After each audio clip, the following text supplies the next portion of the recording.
Hi hello ನಮಸ್ಕಾರ, ಎಲ್ಲ ಹೇಗಿದ್ದೀರಾ?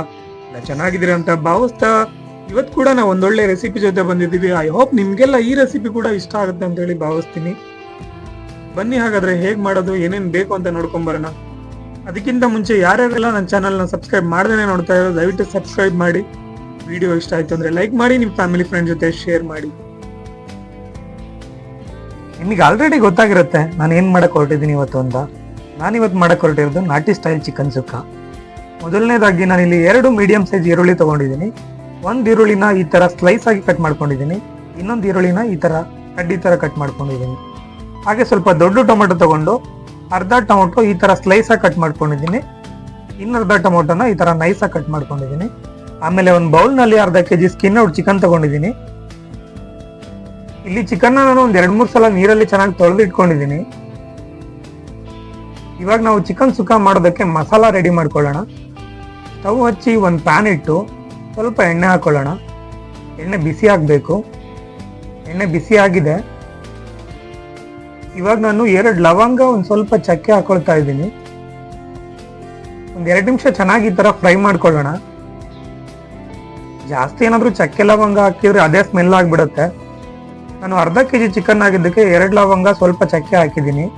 ನೀವೇನಾದ್ರೂ 1 ಕೆಜಿ ಚಿಕನ್ ಮಾಡೋದಾದ್ರೆ ಇನ್ನ 2 ಲವಂಗ ಇನ್ನ ಸ್ವಲ್ಪ ಚಕ್ಕೆ ಹಾಕೊಳ್ಳಿ. ಅದಾದ್ಮೇಲೆ ಆವಾಗ್ಲೇ ಒಂದು ಈರುಳ್ಳಿನ ಸ್ಲೈಸ್ ಆಗಿ ಕಟ್ ಮಾಡಿ ಇಟ್ಕೊಂಡಿದ್ನಲ್ಲ ಅದನ್ನ ಹಾಕೊಳ್ತಾ ಇದ್ದೀನಿ. ಈರುಳ್ಳಿ ಹಸಿ ಸ್ಮೆಲ್ ಹೋಗೋ ತರ ಚೆನ್ನಾಗಿ ಫ್ರೈ ಮಾಡ್ಕೊಳ್ಳಿ. ಈ ತರ ಫ್ರೈ ಆಗ್ಬೇಕು. ಇವಾಗ ನಾವು ಅರ್ಧ ಟೊಮೆಟೊ ಸ್ಲೈಸ್ ಆಗಿ ಕಟ್ ಮಾಡಿ ಇಟ್ಕೊಂಡಿದ್ನಲ್ಲ ಅದನ್ನ ಹಾಕೊಳ್ತಾ ಇದ್ದೀನಿ. 1-2 ನಿಮಿಷ ಚೆನ್ನಾಗಿ ಫ್ರೈ ಮಾಡಬೇಕು. ಈ ತರ ಟೊಮೆಟೊ ಸಾಫ್ಟ್ ಆಗೋ ತರ. ಟೊಮೆಟೊ ಸಾಫ್ಟ್ ಆಗೋ ತನಕ ಫ್ರೈ ಮಾಡಿ ಸ್ವಲ್ಪ ಅರಿಶಿನ ಪುಡಿ ಹಾಕೊಳ್ಳೋಣ. ಆಮೇಲೆ ಸ್ವಲ್ಪ ಫ್ರೈ ಮಾಡಿ ಒಂದು ಮಿಕ್ಸಿ ಜಾರಿಗೆ ಹಾಕಿ ಅದಕ್ಕೆ 1 ಹೊಳಕೆ ಕಾಯಲ್ಲಿ ಒಂದು 1/4 ಭಾಗದಷ್ಟು ತಗೊಂಡು ಕಟ್ ಮಾಡಿ ಹಾಕಿದ್ದೀನಿ. ಇದನ್ನ ಇವಾಗ ಪೇಸ್ಟ್ ಮಾಡ್ಕೊಳ್ಳೋಣ.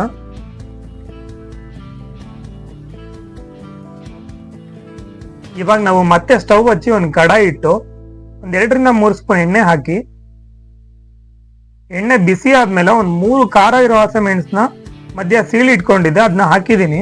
ಈ ತರ ಫ್ರೈ ಮಾಡಿ ಆಮೇಲೆ ಒಂದು ಈರುಳ್ಳಿನ ಕಡ್ಡಿ ತರ ಕಟ್ ಮಾಡಿ ಇಟ್ಕೊಂಡಿದ್ನಲ್ಲ ಅದನ್ನ ಹಾಕ್ತಿದ್ದೀನಿ. ಈ ತರ ಫ್ರೈ ಮಾಡ್ತಾ ಇರ್ಬೇಕು. ಸ್ವಲ್ಪ ಬ್ರೌನ್ ಕಲರ್ ಆಗ್ಬೇಕು ಈರುಳ್ಳಿ. ಬ್ರೌನ್ ಕಲರ್ ಆಗಿದೆ ಈರುಳ್ಳಿ. ಇವಾಗ ನಾನು ಅರ್ಧ ಸ್ಪೂನ್ ಶುಂಠಿ ಬೆಳ್ಳುಳ್ಳಿ ಪೇಸ್ಟ್ ಹಾಕೊಳ್ತಾ ಇದ್ದೀನಿ. ಇವಾಗ ಈ ತರ ಚೆನ್ನಾಗಿ ಫ್ರೈ ಮಾಡ್ಕೋಬೇಕು. ಶುಂಠಿ ಬೆಳ್ಳುಳ್ಳಿ ಹಸಿ ಸ್ಮೆಲ್ ಹೋಗೋ ತರ 1-2 ನಿಮಿಷ ಚೆನ್ನಾಗಿ ಫ್ರೈ ಮಾಡ್ಕೋಬೇಕು. ಇವಾಗ ನಾನು ಇದಕ್ಕೆ ಅರ್ಧ ಕೆಜಿ ಸ್ಕಿನ್ ಔಟ್ ಚಿಕನ್ ನ ತೊಳೆದು ತೆಗೆದಿಟ್ಕೊಂಡಿದ್ನಲ್ಲ ಅದನ್ನ ಹಾಕೊಳ್ತಾ ಇದ್ದೀನಿ.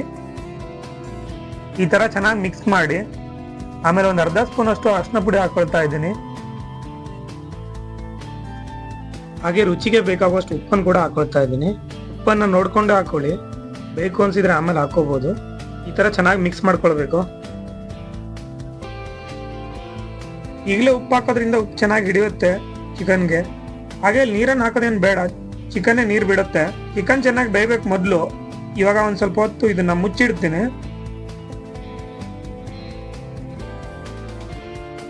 ಇಲ್ಲಿ ನೀವು ನೋಡ್ತಾ ಇರ್ಬೋದು ಚಿಕನ್ ಹೇಗೆ ನೀರು ಬಿಡ್ತಾ ಇದೆ ಅಂತ. ಈ ತರ ಚೆನ್ನಾಗಿ ಮಿಕ್ಸ್ ಮಾಡ್ಕೊಳ್ಬೇಕು. ನೀರನ್ನೇ ಆಗ್ಲಿ ಅಥವಾ ಮಸಾಲಾನೇ ಆಗ್ಲಿ ಈಗಲೇ ಹಾಕ್ಬಾರ್ದು. ಇನ್ನೂ ಸ್ವಲ್ಪ ಹೊತ್ತು ಚಿಕನ್ ಇದೇ ನೀರಲ್ಲೇ ಬೇಯಬೇಕು. ಸೊ ಇನ್ನೊಂದು ಸ್ವಲ್ಪ ಹೊತ್ತು ಮುಚ್ಚಿಡೋಣ.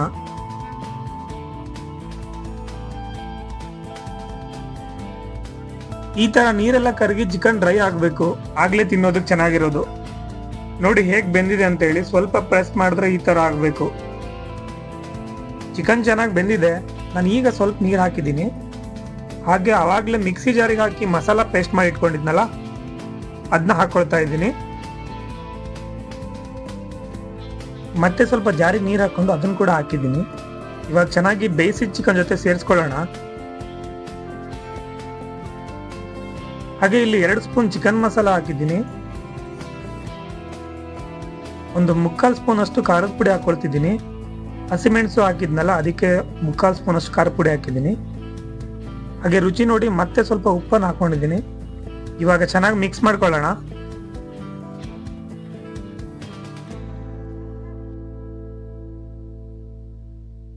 ಸ್ವಲ್ಪ ಕುದಿ ಹತ್ತಿದ್ಮೇಲೆ ಒಂದು ಅರ್ಧ ಟೊಮೊಟೊನ ನೈಸ್ ಕಟ್ ಮಾಡಿ ಇಟ್ಕೊಂಡಿದ್ನಲ್ಲ ಅದನ್ನ ಹಾಕೊಳ್ತಾ ಇದ್ದೀನಿ. ಟೊಮೊಟೊ ಹಾಕಿದ್ಮೇಲೆ ಚೆನ್ನಾಗಿ ಈ ತರ ಮಿಕ್ಸ್ ಮಾಡ್ಕೊಳ್ಳೋಣ. ಟೊಮೊಟೊ ಈ ತರ ಹಾಕೋದ್ರಿಂದ ರುಚಿ ಬೇರೆನೇ ಆಗಿರುತ್ತೆ. ಇವಾಗ ಇದನ್ನ ಒಂದ್ 2-3 ನಿಮಿಷ ಮುಚ್ಚಿ ಕುದಿಸಿದ್ರೆ ಸಾಕು. ನೋಡಿ ಚಿಕನ್ ಹೇಗೆ ಚೆನ್ನಾಗಿ ಬೆಂದಿದೆ ಅಂತ ಹೇಳಿ, ಸ್ಮೆಲ್ ಗಮ್ ಅಂತ ಬರ್ತಾ ಇದೆ. ಇನ್ನೂ ಒಂದ್ಸಲ ಚೆನ್ನಾಗಿ ಮಿಕ್ಸ್ ಮಾಡ್ಕೊಳ್ತೀನಿ. ಹಾಗೆ ಇದು ತಣ್ಣಗಾದ್ಮೇಲೆ ಇನ್ನೂ ಗಟ್ಟಿ ಆಗುತ್ತೆ. ಇವಾಗ ಇದ್ರ ಮೇಲೆ ನಾನು ನೈಸಾಗಿ ಕಟ್ ಮಾಡ್ಕೊಂಡಿರೋ ಕೊತ್ತಂಬರಿ ಸೊಪ್ಪನ್ನ ಹಾಕೊಳ್ತಾ ಇದ್ದೀನಿ. ಹಾಗೆ ಸ್ಟವ್ ಆಫ್ ಮಾಡ್ಕೊಂಡು ಒಂದು 5 ನಿಮಿಷ ಇದನ್ನ ಮುಚ್ಚಿಟ್ಬಿಡ್ತೀನಿ.